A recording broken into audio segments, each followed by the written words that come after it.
We begin with security update, where bandits have abducted 30 villagers in Ungowar Liman Gwada community in Igabi local government area of Kaduna State.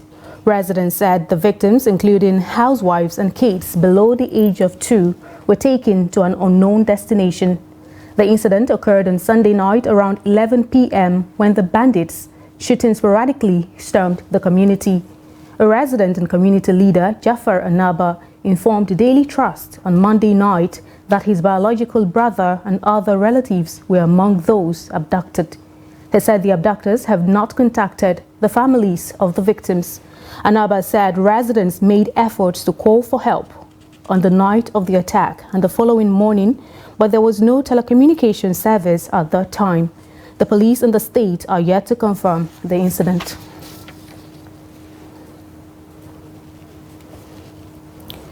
The Senate on Tuesday announced President Bola Tinubu's request seeking the confirmation of the nomination of 19 commissioners for the National Population Commission. The president also asked the Red Chamber to confirm the nomination of Bashir Indabawa from Northwest, Eneronche Amadasu from South-South, and Babajide Fashino from Southwest as NPC commissioners. The Senate referred the nomination to the National Identity Management Commission to report back in 2 weeks. And now stakeholders in the nation's development sector have been reevaluating strategies for carrying out the assignment of sensitization, publicizing, and reorienting the public towards nation building. To this end, they have resolved to take a holistic approach in order to re-engineering Nigerians towards achieving clean communities for national development. Noel Sampson has details of the story. National development, according to them, is the highest priority of the government, hence the need to unlock all constraints and ensure that national growth is enhanced. So when you look at all the issues, they are like loose papers. So you need to bring everything together so that we can focus and collaborate with all the stakeholders to ensure that we move together and we engage, in a very structured manner. And importantly, if you look at the word clean, it connotes that idea that you want to clean the society. What is government for if it is not to clean the society of whatever challenges, environment, education, health, economy, name it. So if what we are trying to do is to clean the society, then we need to take it community at a time. What are the challenges in a particular community? And then we work with relevant stakeholders and partners to ensure that we begin to progressively clean our communities of whatever maladies and challenges that they are facing. In 2019, the ICPC, in collaboration with the National Orientation Agency and the Office of the Secretary to the Government of the Federation, launched a national ethics and integrity policy, which, as you are aware, is closely linked to what we're doing today. That policy has 7 core values. Part of it is closely knitted, which is meant ultimately to sort of speed up the intentions of government as regards ethics. Yes, through advocacy, sensitization, and creating awareness. Today, that's what we're going to do. Whatever we're taking out here, we're going to make sure we're going to, sensitize our women at the grassroots to know actually what is on ground. National development is the general improvement of a nation to raise the standard of living for a population, and is essential if a country is to develop economically, socially, and environmentally. Noel Sampson, Trust TV News, Abuja. Now, Oyo State Governor Oluwarotimi Akeredolu will commence his medical leave on Wednesday as a follow-up to his medical treatment, his spokesman, Richard Olatunde, has said. In a statement on Tuesday, Olatunde said during Akeredolu's absence, the Deputy Governor, Lucky Ayedatiwa, will assume the responsibilities of the governor in acting capacity. Akeredolu won his re-election in October 2020 and was sworn in for a second term in February 2021. However, the governor's second term since January 2023 has not been a smooth sail, as he had to be flown abroad for treatment over a medical condition in June. The 67-year-old politician returned to Nigeria in September after months overseas, but stayed in Ibadan, the Oyo State capital. Akeredolu has been under intense pressure from opposition parties and activists to resign or hand over power to his deputy in line with the 1999 constitution.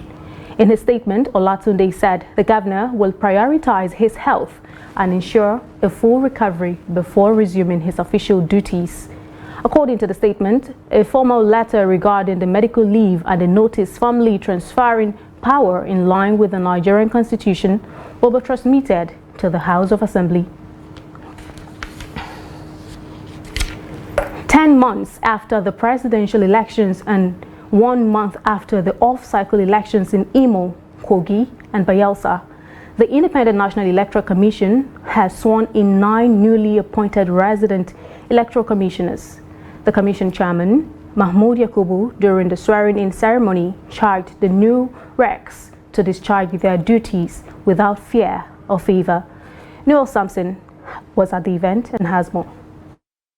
The INEC chairman admonished the newly sworn-in recs to be diligent in discharging their duties and reaffirmed the commission's trust in them. You must always be very firm in ensuring fairness and transparency in work.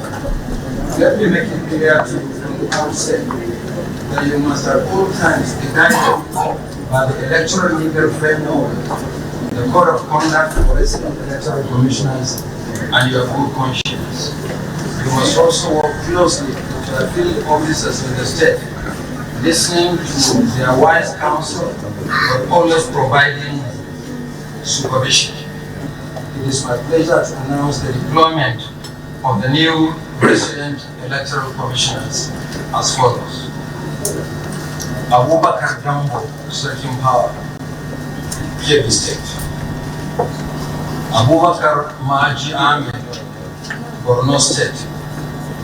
Dr. Anubon Onoha, Edo State. Mr. Shaka Isa, Akwa Ibom State.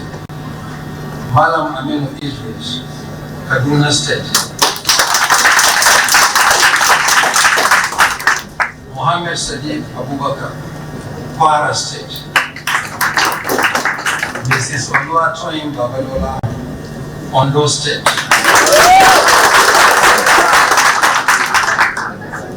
Olugumi Omoshendemi, Ekiti State. And Shehu Wahab, Nasarawa State. The Ondo resident electoral commissioner, Oluwatoyin Babalola, who spoke on behalf of newly appointed recs, appreciated the commission and the chairman for giving them the privilege to serve and promised not to disappoint. Our deep appreciation goes to the Honorable Chairman of the Commission, Professor Mahmoud Yakubu, all national commissioners and the Secretary to the Commission for the support accorded to us on this journey. We have just subscribed to the oath of allegiance and oath of office.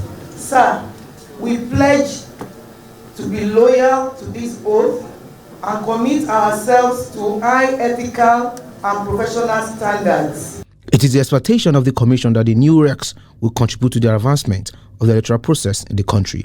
Noel Sampson, Trust TV News, Abuja. And now to labor matters. The organized labor and the federal government are on a collision course over the government's failure to sustain the payment of 35,000 naira wage award to workers. Workers in the federal civil service on Monday noted that the federal government only paid 35,000 naira wage award for September. Following the removal of the fuel subsidy by President Bola Tinubu on his assumption of office, the federal government agreed to pay 35,000 naira to each of its workers to reduce the hardship caused by the subsidy removal. The government, in a memo signed by the chairman, National Salaries, Wages and Income Commission, ECBONTA, stated that the payment of the wage award would begin to take effect from September 1, 2023. However, findings indicate that the government only paid the wage award for September.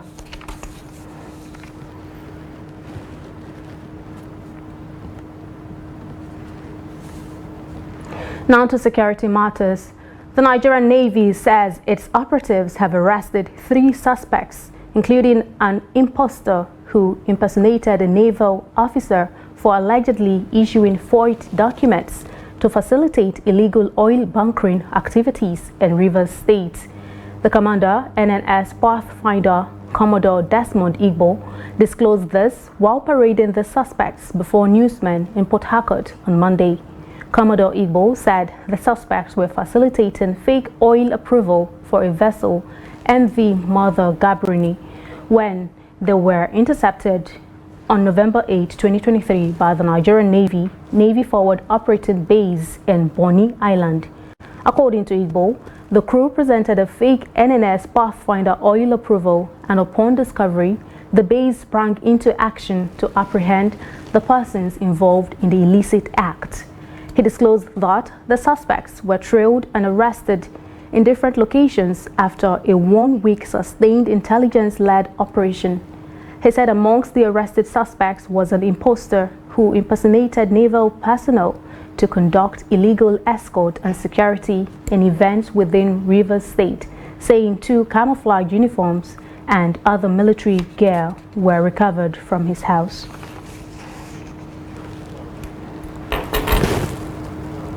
You're watching the news update on Trust TV, coming up shortly. We'll take a look at Katsina fishermen who decry lack of modern fishing equipment. Details of this story and more to come after the break. We'll be right back. We started manufacturing leather since 1958. But the most important thing is that if the system is checked correctly, we won't have where we are now. If somebody has depression, they may just be very irritable and unproductive in the office. So you find on average already about 1 in 4, 1 in 5 Nigerians already have a mental illness, a mental health condition that needs some form of attention. No matter how good an economy is, if the federal government goes bust, believe me, everything in the economy is just a matter of time it will go bust. So first of all, about maybe slightly above, below 70% is in federal government securities. If government has banned importation of fertilizer and states are doing it at the level of governance, but I believe that production and distribution of fertilizer should be left to the private sector. This is the general multi-purpose card, and it has a chip here. So this chip is about 80 kilobytes. The one that you get from the bank for ATM is just 4 kilobytes. So this is like 20 times.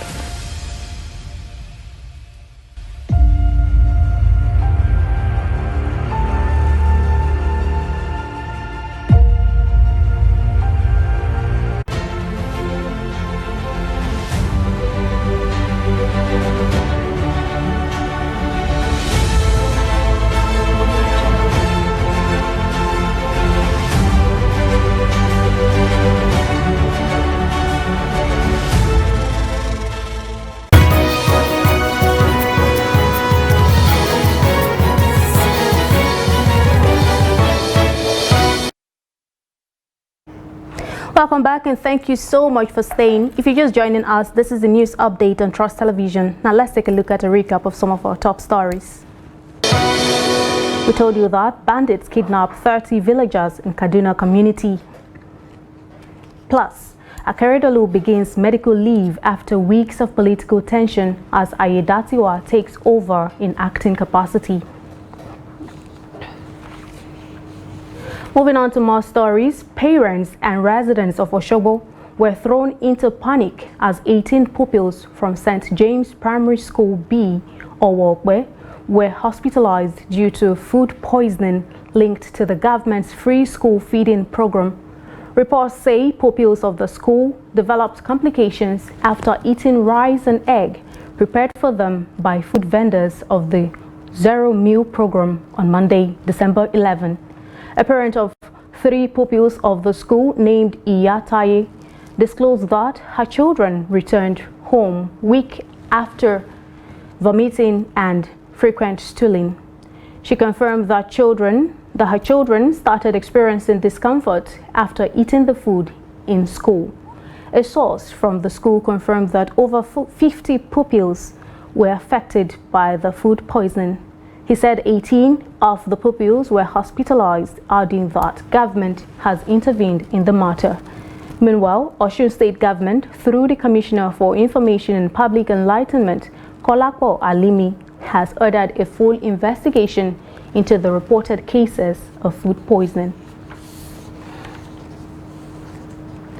Residents of Daberam and other neighboring communities in Dora, Dutsi and Sandamu local government areas of Katsina State have decried lack of modern fishing equipment to boost their business.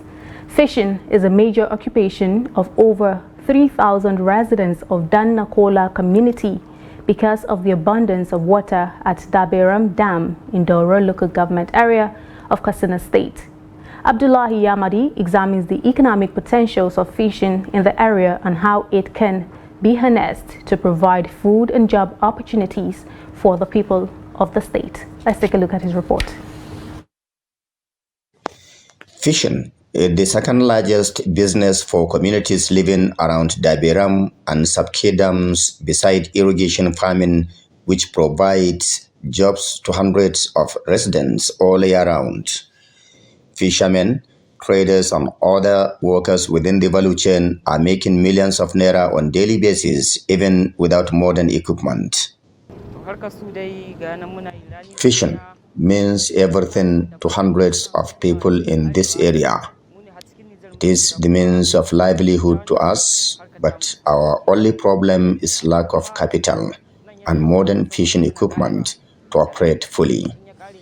Look, we have big fishes you cannot catch with ordinary hand or through traditional means of fishing. As such, we need government support.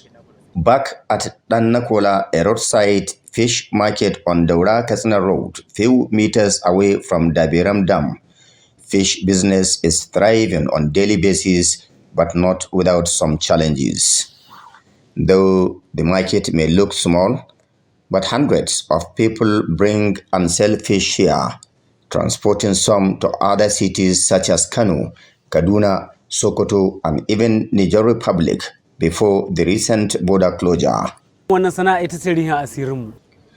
We have over 7,000 people within the value chain of this business.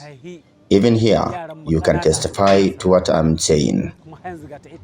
Besides inheriting this business from our forefathers, we want to move it to the next level such that we can compete favorably with our contemporaries elsewhere in Nigeria.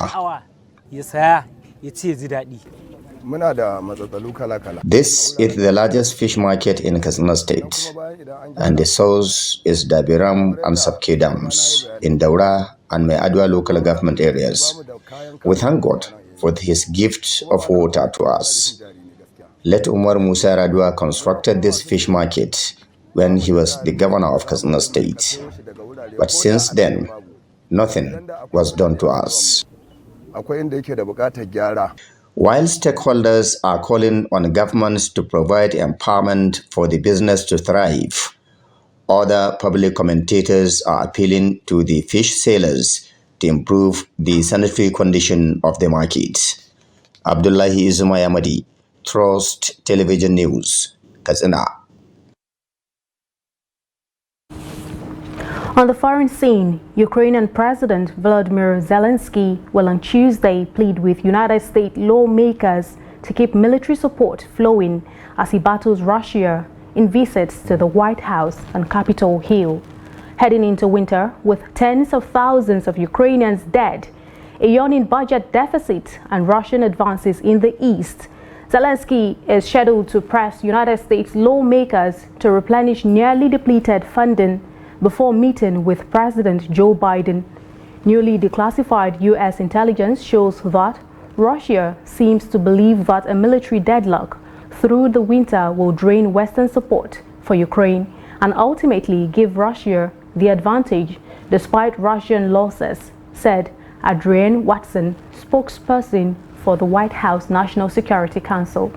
Ukraine is having success stopping Russian forces, but Putin is continuing to order his troops forward despite heavy losses of troops and equipment since October. She added, there are just 3 days before Congress recess for the year on Friday, and Republicans in the House of Representatives have until now refused to pass a $106 billion supplementary bill that contains Ukraine aid.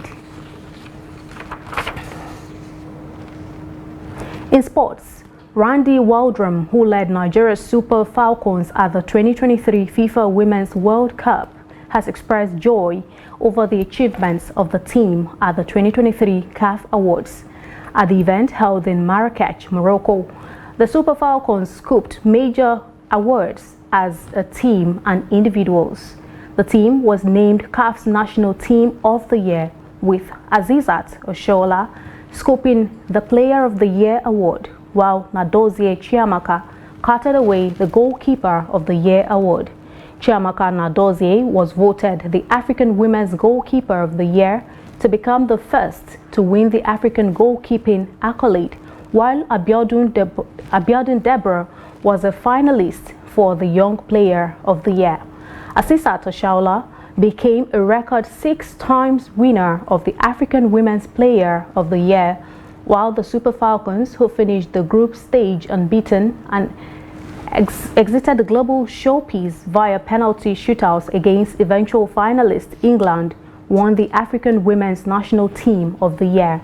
The trio of Michelle Alozie, Osinachi Ohale, and Asisat Oshoala made the CAF 5th Pro Women's 11.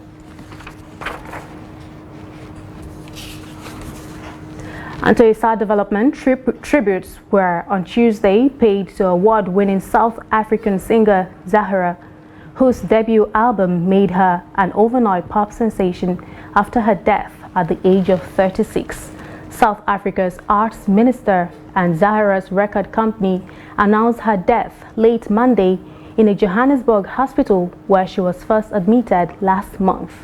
Born Bulewa Mkutana to a poor family in a village near East London, Zahara became known for her trademark guitar and giant afro hairstyle.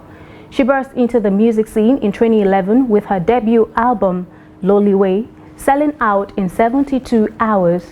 She released 5 albums and won 17 South African Music Awards, the country's top accolade in all.